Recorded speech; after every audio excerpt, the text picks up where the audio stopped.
It was shaping up as a beautiful morning. The last thing I wanted to hear about was murder. A cool Pacific current had swept its way across the coastline for 2 days running, propelling the pollution to Pasadena. My house is nestled in the foothills just north of Bel Air, situated atop an old bridle path that snakes its way around Beverly Glen, where opulence gives way to self-conscious funk. It's a neighborhood of Porsches and coyotes, bad sewers and sequestered streams.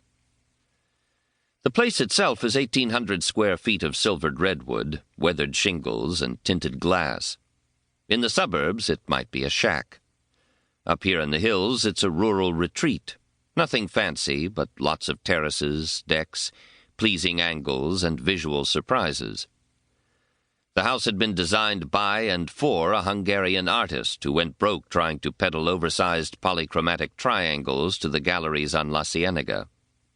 Art's loss had been my gain by way of L.A. probate court. On a good day, like today, the place came with an ocean view, a cerulean patch that peeked timidly above the Palisades. I had slept alone with the windows open, burglars and neo-Mansonites be damned, and awoke at 10, naked, covers thrown to the floor in the midst of some forgotten dream. Feeling lazy and sated, I propped myself on my elbows, drew up the covers, and stared at the caramel layers of sunlight streaming through French doors. What finally got me up was the invasion of a housefly who alternated between searching my sheets for carrion and dive-bombing my head. I shuffled to the bathroom and began filling a tub, then made my way to the kitchen to scavenge, taking the fly with me. I put up coffee, and the fly and I shared an onion bagel.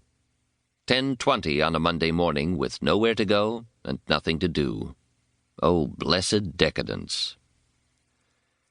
It had been almost half a year since my premature retirement, and I was still amazed at how easy it was to make the transition from compulsive overachiever to self-indulgent bum.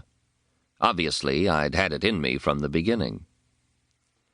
I returned to the bathroom, sat on the rim of the tub, munching, and drew up a vague plan for the day.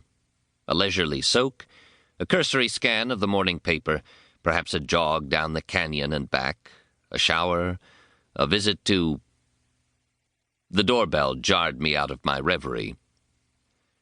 I tied a towel around my waist and walked to the front entry in time to see Milo let himself in. "It was unlocked," he said, closing the door hard and tossing the Times on the sofa. He stared at me, and I drew the towel tighter. "Good morning, nature boy." I motioned him in. "You really should lock the door, my friend. I've got files at the station that illustrate nicely what happens to people who don't." "Good morning, Milo." I padded into the kitchen and poured 2 cups of coffee. Milo followed me like a lumbering shadow, opened the refrigerator, and took out a plate of cold pizza that I had no recollection of ever owning. He tailed me back to the living room, collapsed on my old leather sofa, an artifact of the abandoned office on Wilshire, balanced the plate on his thigh, and stretched out his legs. I turned off the bathwater and settled opposite him on a camel-skin ottoman. Milo is a big man, 6'2", 220, with a big man's way of going loose and dangly when he gets off his feet. This morning he looked like an oversized rag doll slumped against the cushions, a doll with a broad, pleasant face, almost boyish except for the acne pits that peppered the skin, and the tired eyes. The eyes were startlingly green and rimmed with red, topped by shaggy dark brows and a Kennedy-esque shock of thick black hair. His nose was large and high-bridged, his lips full, childishly soft. Sideburns 5 years out of date trailed down the scarred cheeks. As usual, he wore Ersatz Brooks Brothers. Olive-green gabardine suit, yellow button-down, mint and gold rep-striped tie, oxblood wingtips. The total effect was as preppy as W.C. Fields in red skivvies. He ignored me and concentrated on the pizza.